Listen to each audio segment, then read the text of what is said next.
কবি আল মাহমুদ ও শামসুর রহমানকে নিয়ে আলোকচিত্রী নাসির আলী মামুনের বিশেষ প্রদর্শনী পটোজিয়াম লাইভ অফ পোয়েট্রি শুরু হয়েছে। শুক্রবার বিকেলে ধানমন্ডির আলিয়াস প্রসেসের লা গ্যালারিতে এই প্রদর্শনীর উদ্বোধন করা হয়।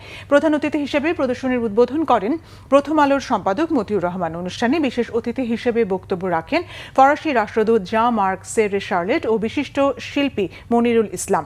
স্বাগত বক্তব্য দেন আলিয়াস প্রসেসের পরিচালক সাঁজোয়া সম্ভ। আলোকচিত্রী নাসির আলী মামুন বলেন, তার কাছে আরও বহু দুর্লভ ছবি ও নিদর্শন রয়েছে। এগুলো নিয়ে পটোজিয়াম নামের একটি সংগ্রহশালা করার আগ্রহ ব্যক্ত করেন তিনি।